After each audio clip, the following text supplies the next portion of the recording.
દાહોદના booth number 220 પર 11 મેના રોજ ફરી મતદાન થશે।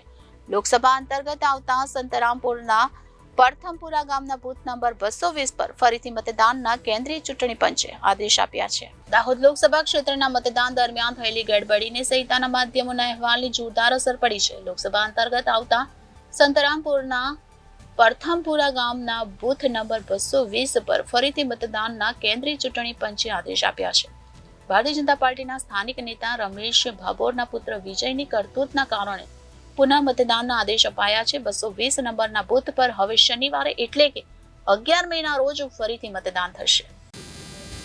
19 દાહોદ લોકસભા મત વિસ્તારના 123 સંતરામપુર વિધાનસભા મત વિસ્તારના પોલિંગ સ્ટેશન નંબર 220 પરથમપુરમાં મતદાન અંગે અનિયમિતતાની બાબત ધ્યાનમાં આવેલી હતી।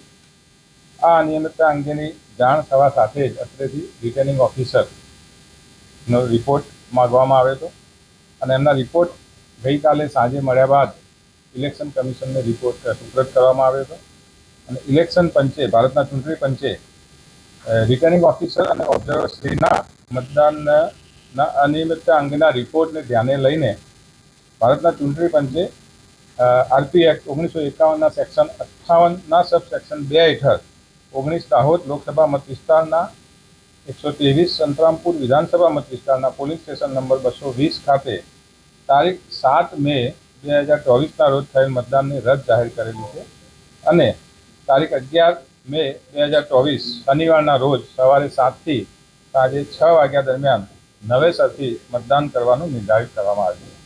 સંબંધિત ઘટના અંગે presiding officer, assistant presiding officer અને 2 પોલિંગ ઓફિસર તેમજ 1 પોલીસ કોન્સ્ટેબલને પણ સસ્પેન્ડ કરવામાં આવે છે। એમની દિવસે રજા જાહેર આપવી પડશે કે નહીં?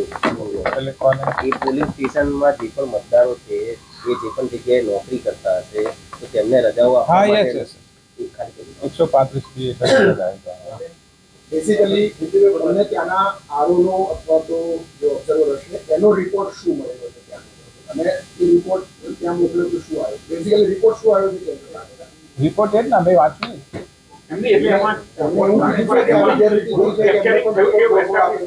नहीं अनियमितता थी ना। 19 दाहोद लोकसभा मत विस्तार के 123 संतरामपुर विधानसभा मत विस्तार का पोलिंग स्टेशन 220 परथमपुर में मतदान की बाबत में अनियमितता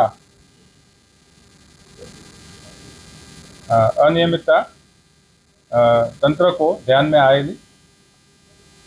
वो अनियमितता के संदर्भ में रिटर्निंग ऑफिसर और ऑब्जर्वर श्री ने एक रिपोर्ट किया था और रिपोर्ट के हिसाब से इलेक्शन पंच ने ये मतदान मथक में फेर मतदान का निर्णय लिया है। वो तारीख 11 मई को होगा, सुबह 7 से शाम को 6 बजे। क्या सामने आया है? क्या जो वीडियो वायरल हुआ था उसको गंभीरता से लिया गया है?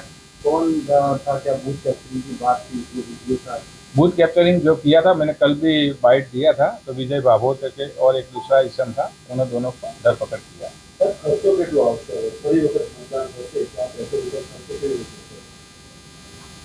एक જ પોલિંગ બૂથ છે એટલે એવો કંઈ પોલિંગ સ્ટાફનો જે ખર્ચ થશે એ જ બસ। હા યસ હા થશે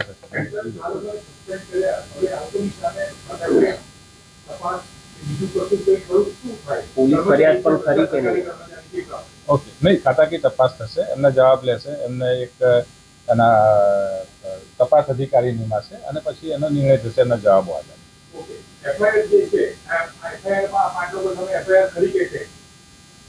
નહીં, હાલ સસ્પેન્ડ કરેલા, પોલીસ ફરિયાદ હાલ નથી। એમની જવાબદારી છે પ્રિસાઇડિંગ ઓફિસરની કે આ ઘટનાક્રમ થયો છે તેમના ઉપરી અધિકારીને જાણ કરવાની છે। એમને કોઈ જાણ કરી જ નથી આ બધા, એટલે તાત્કાલિક અસરથી સસ્પેન્ડ કરે। એમની સામે કોઈ ફરિયાદ તો વધારશે કારણ કે એ જોઈ લેશે, હજી તપાસનો વિષય છે, એક જ દિવસમાં એટલો ઝડપી નિર્ણય પ્રિસાઇડિંગ ઓફિસરની ડાયરીમાં કોઈ ઉલ્લેખ છે આ પ્રકારની ઘટનાનો? નહીં, પ્રિસાઇડિંગ ઓફિસરની ડાયરીમાં ઉલ્લેખ છે કે નહીં, પણ આજે એમને રિપોર્ટ નથી કર્યો એટલું મને ખ્યાલ છે। ये खर्चा क्या वसूला जाएगा? क्या किससे वसूला जाएगा कि इस बूथ में फिर से मतदान होगा? खर्चे की बात तो वो तो नॉर्मली हम वसूलते नहीं है। जो अपराधी है जिसने ये किया क्या उससे वसूला जाएगा? नहीं, वो तो ज़्यादा खर्चा भी ऐसा होता है। Bureau report Janadesh news Dahod.